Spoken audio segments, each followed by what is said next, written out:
1st, 2021. It is another edition for the news in the Queen's language. Good evening, ladies and gentlemen, and thanks for joining us for the 6 p.m. newscast over Camdi's television. We begin right away with our headlines.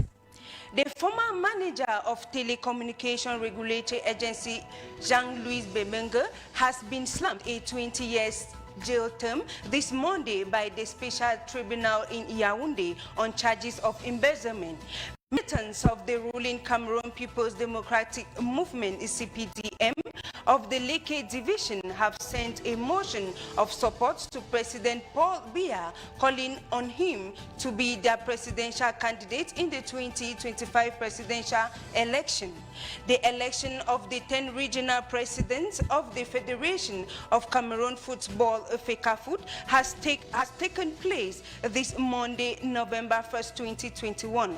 Prominent delegates like Samuel Etofis took part in the voting in the littoral region. Meanwhile, O.C. Joshua lost the election in the southwest region. Those were our headlines. Details in the following.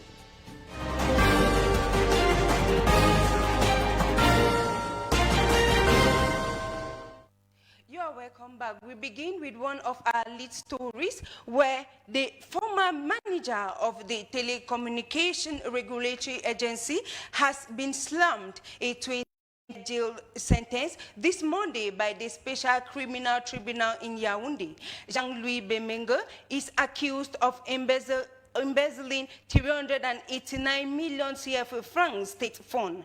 Jean-Louis Bemenge was the manager of the telecommunication regulatory agency for 18 years.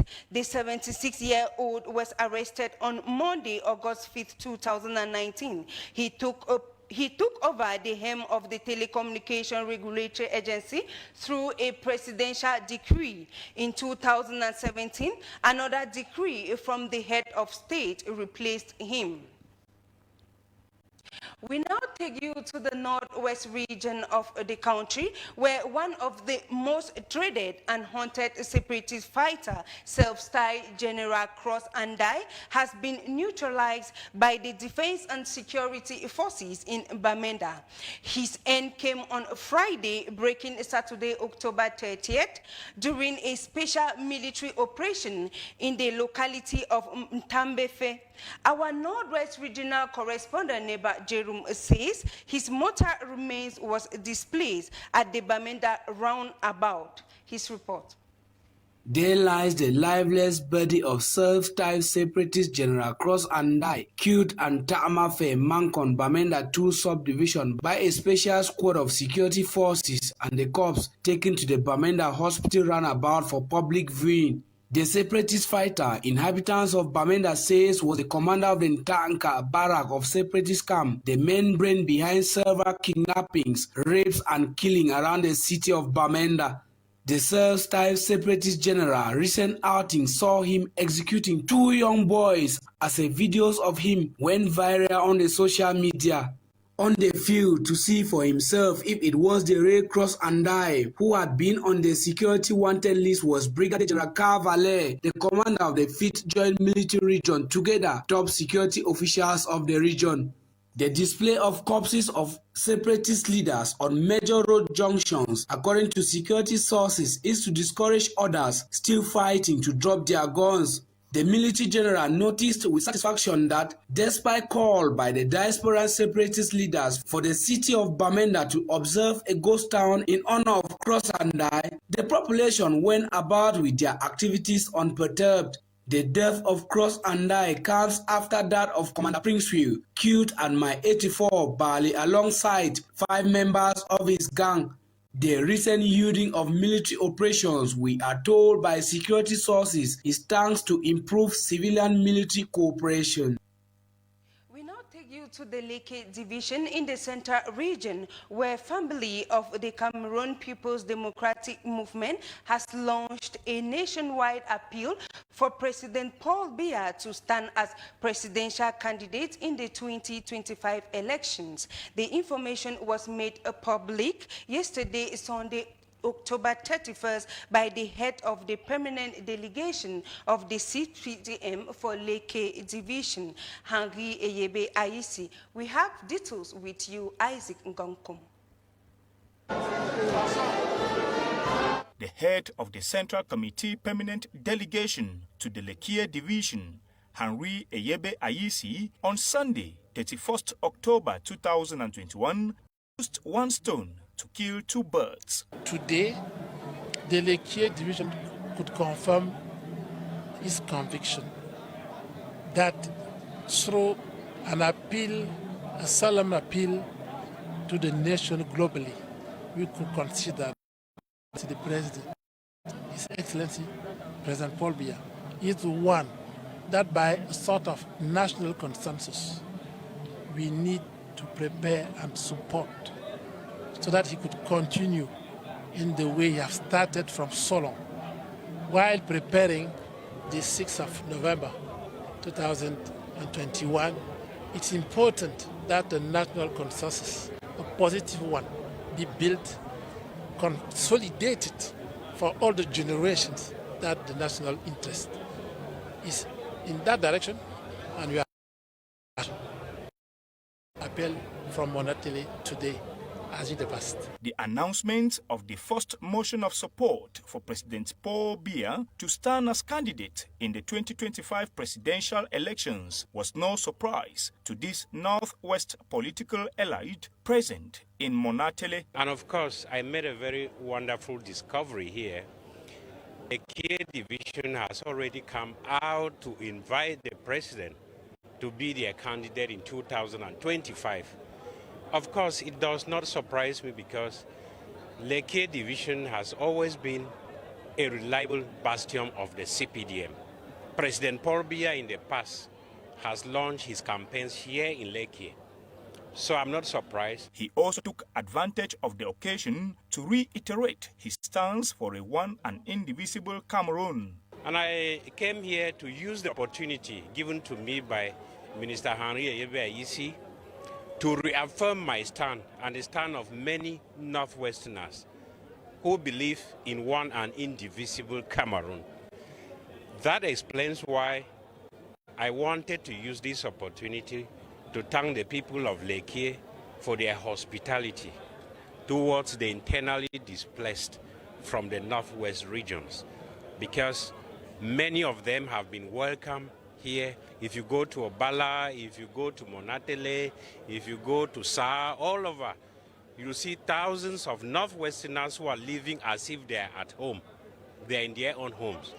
So I seize this opportunity to extend warm greetings and thanks to the people of Leke and to assure them that what is happening in the Northwest region is a manipulation by a few misguided individuals. It's not the policy of Anglophones. Some of us have paid the price for our stand and will continue to pay because we believe in one united and indivisible Cameroon. The 2025 presidentials might still be far, but the CPDM is already preparing her candidate. The 6th of November 2021 will clock President Paul Biya 39 years in power, and the CPDM is still not yet having enough of him. They still want more.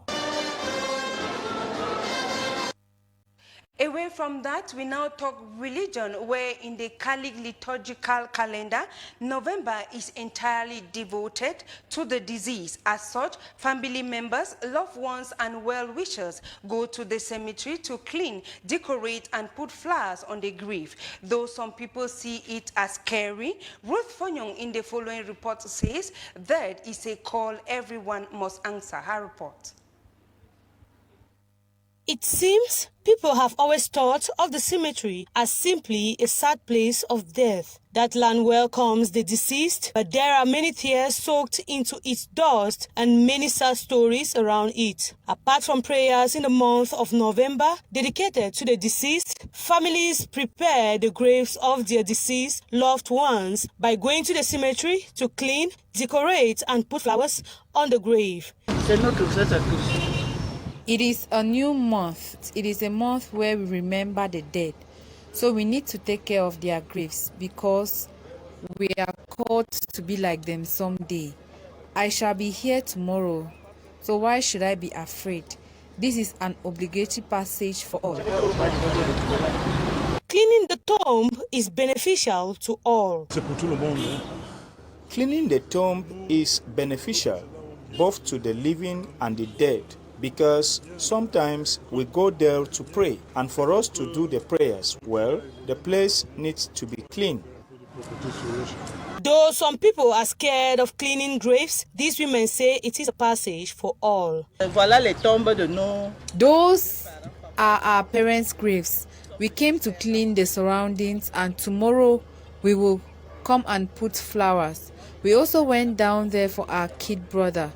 In addition to that, we cleaned the graves belonging to neighbors. People should not be scared of cleaning graves because those people in there were like us, and tomorrow we will be like them. The month of November is dedicated to the poor souls in purgatory and reminds us to pray for the faithful departed. After several days of abandoning dustbins in major streets and markets in the city of Yaounde, Isakam workers have resumed work after an advance payment has been made out of the 3 months of salary arrears. In the following report, Jan Nenkam says the impact of their return can be felt in some areas. Her report.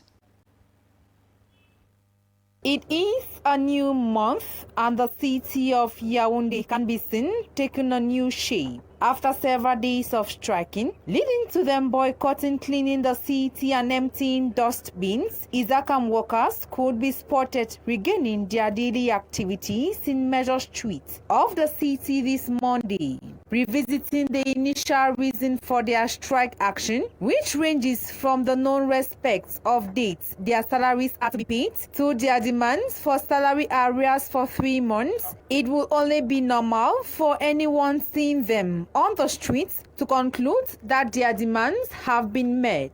The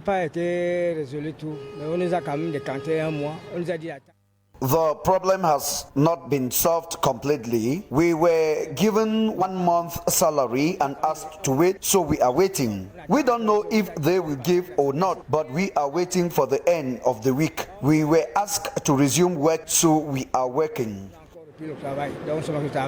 Their return to the streets of Yaounde is not yet felt by all, as some sectors are yet to be visited by the agents, since they have not yet received their salaries. Getting to their head office, we were made to understand that some had received 1 out of a 3-month-old, while others have received 2 months, with promise to settle the 3rd month at the end of the week.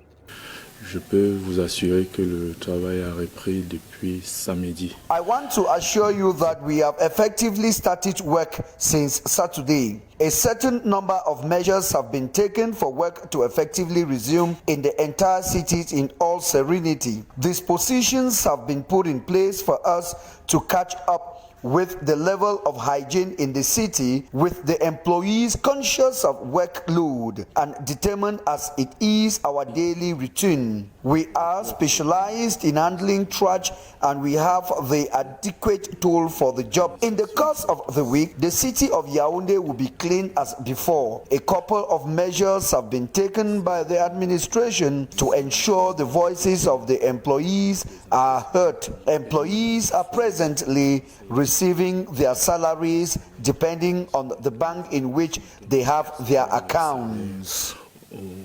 Au fil des jours, en fonction de où votre compte bancaire est logé.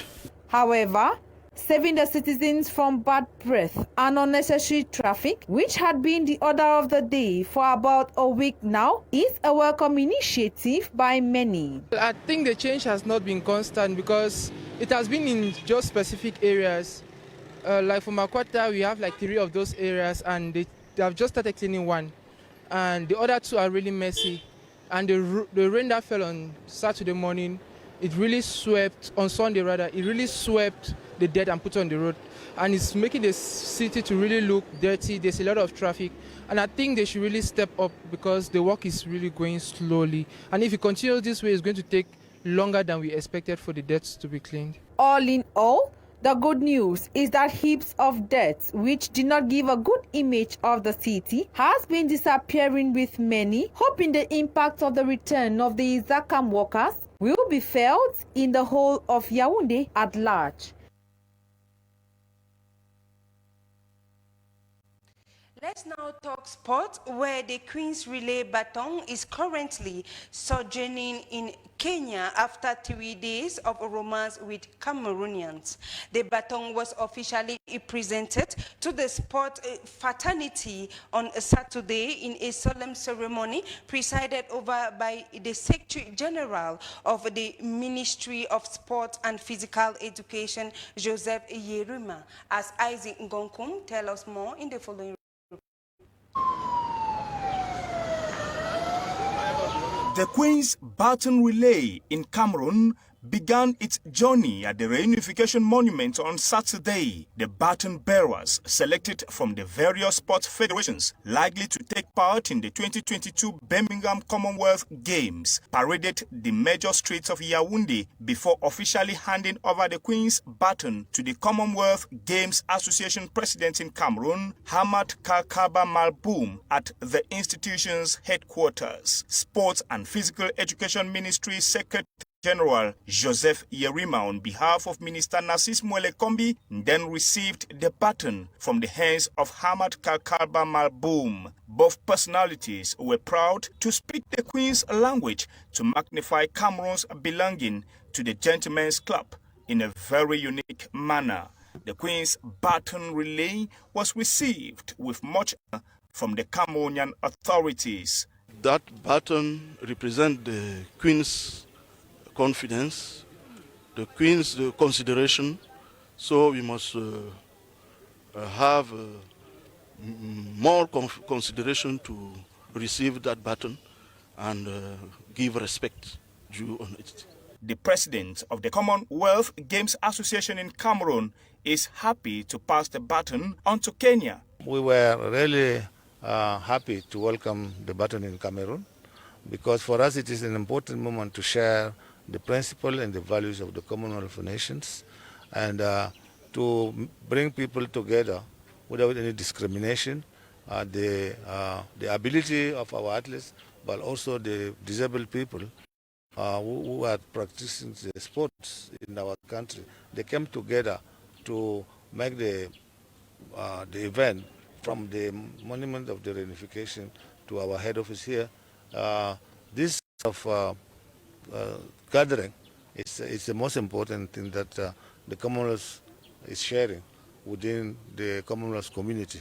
So we are proud to have been contributing to that, to share that spirit, and taking this baton to the next country will go with our message from Cameroon. The official presentation ceremony of the Queen's Baton Relay to the Cameroonian sports fraternity on Saturday was attended by top administrative, diplomatic and sports authorities in the country, thereby magnifying the rich ideals of the Commonwealth of Nations. Mambaya Esomba, former divisional officer of the Ombesa, is now a new divisional officer for the Yaounde 5 municipality. The installation and handling of ceremony that took place this November 1st was chaired by the senior divisional officer of the Yaounde division, and Umeko was present. Her report. Mbaya Esomba Françoise officially takes the baton of command as the new divisional officer of the Yaounde 5 municipality from Umvunzi Elanga, a native of Ndumu in the Opanyong division and former divisional officer of Ombesa. The newly installed divisional officer has been recommended to work hand in hand with the population for development and maintenance of peace and order. The main recommendation is that the new divisional officer should be in the service and listening to the population. So, for the development, he should work for security, and order. And you know that we are going to host the AFCON from January 2022. We need a clean town so that those who will come in Yaounde, when going back, they should say, yes, this town is very clean. Warmly received, the new divisional officer Mabaya Esomba Francois has been promised total support in his new post of responsibility. I want to say welcome to the new divisional officer, and it's somebody I know very well because we are studying together in the ENAM. So we hope that it will work as the outgoing divisional officer by promoting peace, by promoting economical development within our subdivision. We also want to promote him, to promise to him our total support. A colorful ceremony together government and traditional rulers from far and near. End of service, well merited thanks to his tireless hard work. The former divisional officer Mbundi Elanga has been called to other functions. The journey has just begun. Time for work for greater achievements, as Afua come in one of his songs said, "Le vrai magie, c'est le travail."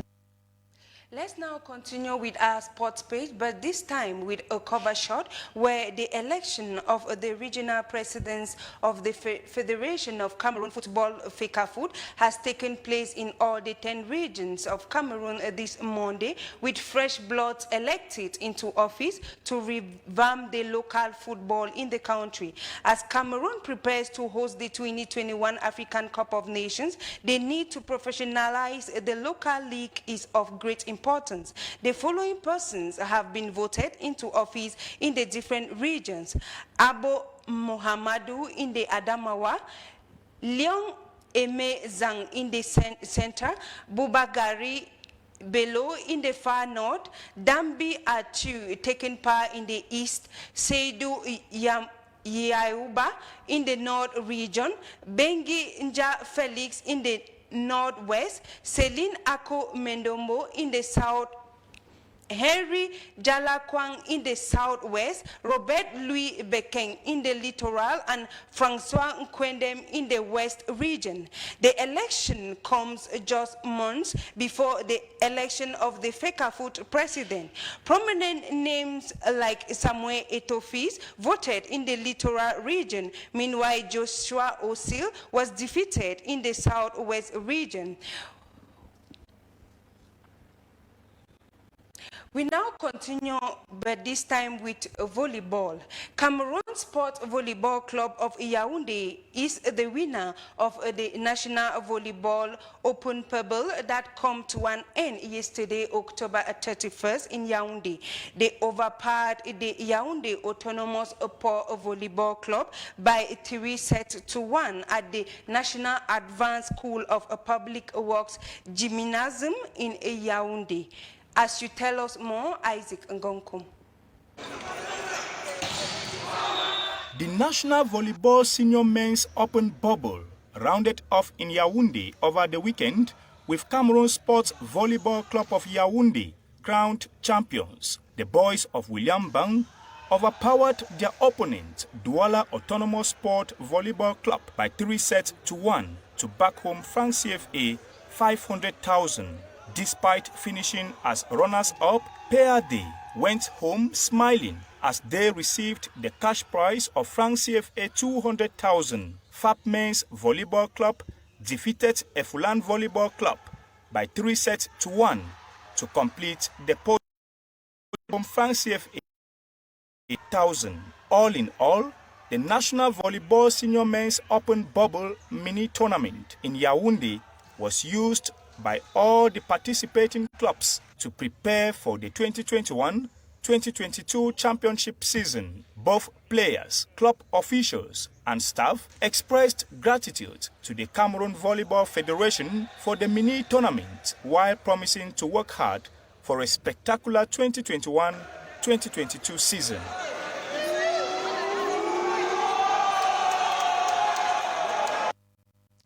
We now take you out of the country, where Britain has told France to back drone within 48 hours on a fishing lane that threatened to escalate into a broader trade dispute. Details in the following and more in the following report.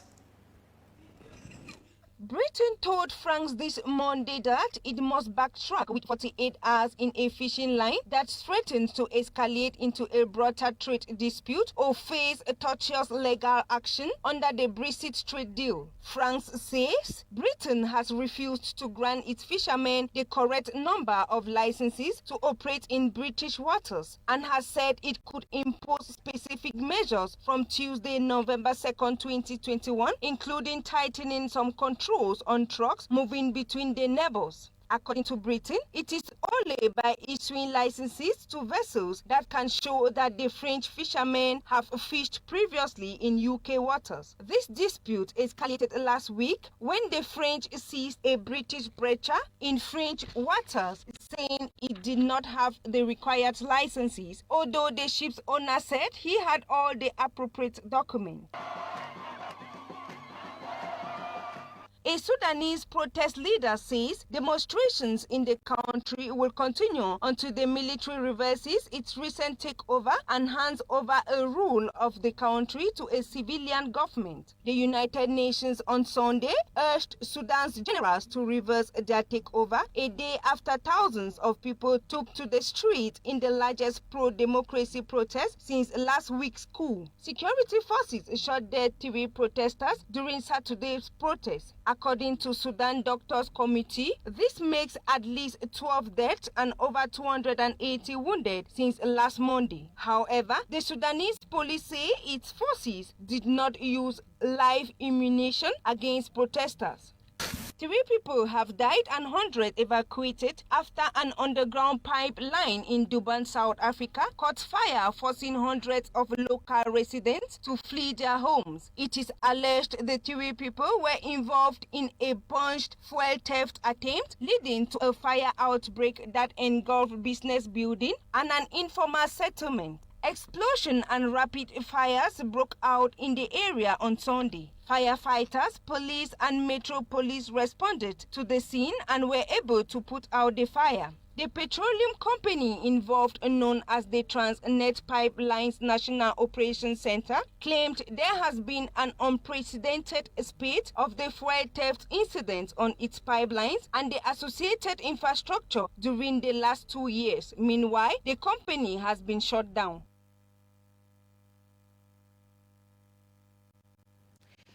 Ladies and gentlemen, it is with the news out of the country that we set the curtains to the 6 p.m. English newscast over Camdi's television. Jean-Jacques Zay will be yours at 8 p.m. for news in the French language. Till then, stay tuned to programs over Camdi's television. Good night.